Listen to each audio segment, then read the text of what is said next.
My name is Maggie Quinlan, and I'm a counselor in the San Francisco Bay Area, and I incorporated entheogenic facilitation into my practice, and I've been doing that for almost 20 years now. And I got started because I was introduced to it by a psychologist that I had worked with, and it has had such profound healing that in the 15 years of personal healing work I had done before that, nothing was able to touch the material that the entheogens did, and it brought me into a level of healing that had not been possible before that. So ever since then, I've really dedicated my life and my education to learning as much as possible about the field and to help other people in their healing process through this. My doctorate is an integral studies doctorate with a focus on healing in non-ordinary states of consciousness. And I achieved that by attending graduate school at CIIS, the California Institute of Integral Studies, and simultaneously attending an independent mystery school specifically for the study of entheogens. And in that process, it was a 3-year program that turned into a 7-year apprenticeship. We studied each of the fields of each of the medicines of cannabis, LSD, MDMA, psilocybin, peyote, and ayahuasca in order to really know more of how each of the spirits of those medicines worked, how they related to people, the effect that they had on people, the effect that they had on groups, how to work with the energy in the room, as well as to deal with whatever material arose. And while I was doing that, I was also facilitating people both in a support role as well as in myself, in groups and individually, as well as holding large breath works many times a year. So I was pretty immersed in the field for a lot of years. In my practice, I don't work with people who have what we call psychological problems. I'm not geared towards, nor am I qualified to untie those knots. I work with generally healthy people who are really interested in allowing the changes that are trying to happen in their life, but they don't know how to do it. And so somehow or other they find their way to me. Not everyone that I work with is a candidate for entheogenic facilitation. Some people do not have a strong enough egoic structure.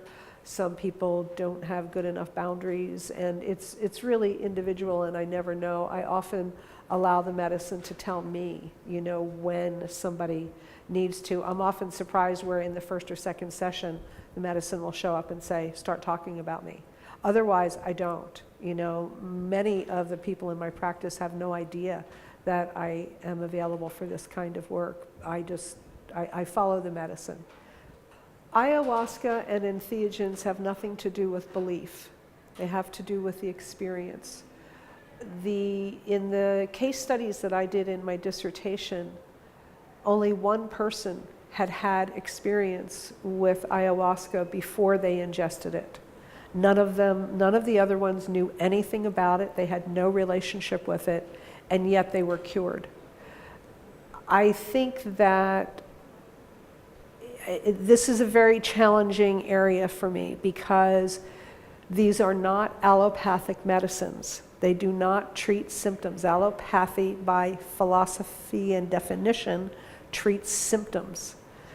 Ayahuasca, as well as other entheogens, do not treat symptoms. They expand consciousness. They help us to move into a much deeper level of self-awareness because they share their intelligence with us, and that intelligence opens us to deeper levels of ourself as well as to them. And so if we try and fit that into a model that does not honor that level of intelligence, then it's going to be used. My concern is that it has the potential to be used as an allopathic drug. Here, take this and then, call me in the morning, and that's not what they're about. They're much deeper, they're much broader, they're about consciousness, they're about spirit, they're about whatever you want to call the larger force of the universe that keeps it all moving, and I don't care what your belief system is. I don't want people to believe anything. I want them to have the experience of it. And entheogens bring experiences that the individual can't argue with, although the mind eventually does try and argue with it after the fact. you know. So the people in my case studies, they were, you know, they were facing death or a lifetime of difficulty, like the woman who was bulimic for 35 years. And the man with liver cancer, he was facing imminent death. Another woman that I didn't talk about had a tumor the size of an orange on her neck that was facing death. There was another woman who the medicine both told her and the spirit doctors did a surgery on ovarian cancer and encephalitis, and that was verified by allopathic physicians. Now, you know, the woman who had the breast cancer, she did have a relationship with the medicine. And it could be argued that it was her belief in God or in the medicine that had an effect, but certainly not in any of the rest of them. And when I went to Brazil, what I was struck by is that there's an entire community of people there who came there because they had serious illness, took the medicine, were healed, and then stayed and became members of the community. I don't understand why there isn't any quantitative research going on in regards to this, and why it sort of has been pushed aside when it does have the potential for profound healing. I just don't understand that, you know, but it's not about belief. The mechanism for healing within entheogens is slightly different with each of the entheogens. With ayahuasca, there's almost always a purging of some level. I've also had that experience working with other medicines that I would have tremendous purging, and I know many people who do. I think that the purging is important, even though it doesn't happen all the time, but when there is organic substance or material or disruption taking place, I think the purging is really important, because it literally clears the psychic toxins and sometimes the physical toxins from your system. I don't know that I would say that I have a model of what the healing looks like. I follow the medicine in terms of what that looks like. I have worked with people with lots of different conditions, physical, mental, emotional, energetic, spiritual, and each one of them is different. My job as a facilitator is to be available for what they need in order to experience the deepest healing that they can. Sometimes people are taken into absolute ecstatic states. Sometimes they're taken into the deepest, darkest hell that they have avoided all their life. Both are equally healing, because ultimately healing is coming into relationship with the fullness of who we are, without any judgment or condemnation about what that entails.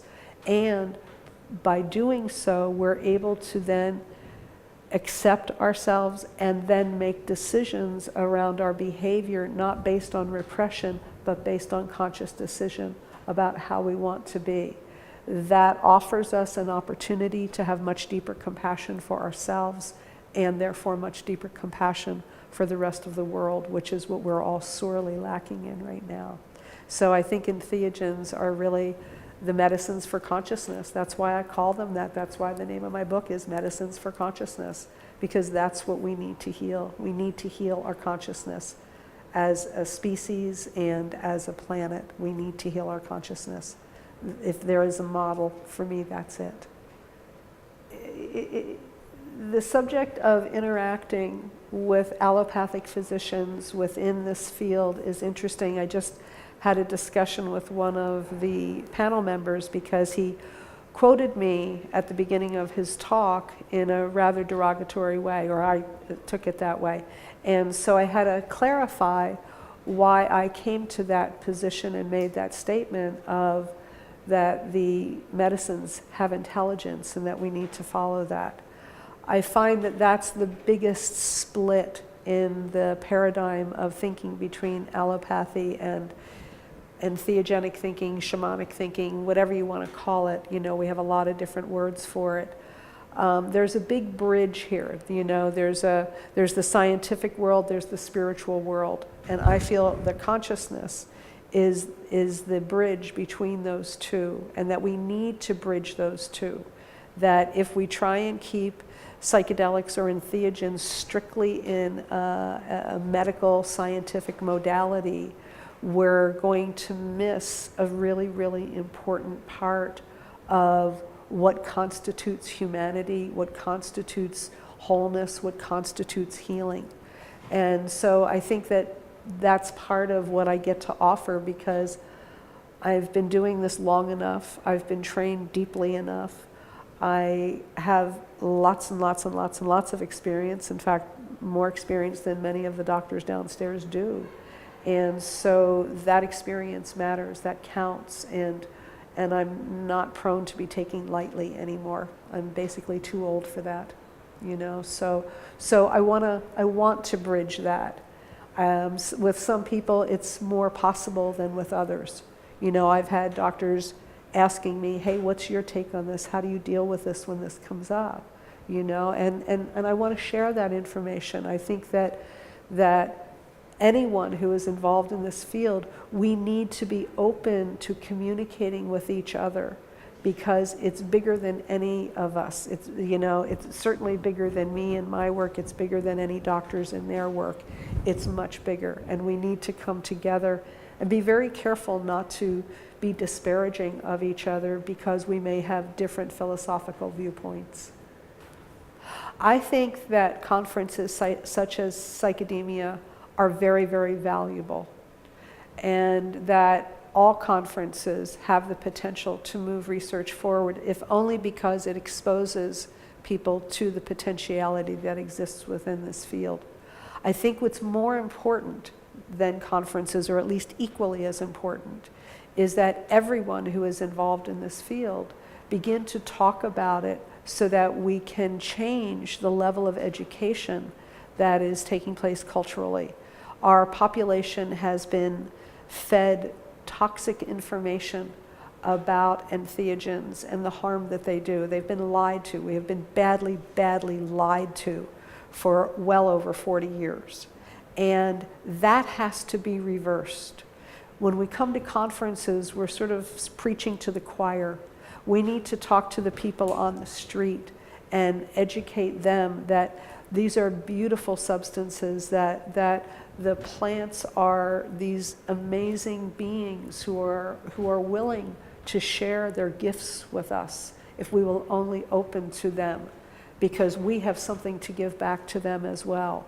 And so there's a very deep, different kind of conversation that needs to happen throughout our culture, throughout our society, so that we can undo the damage that has been done through the lies that have been told.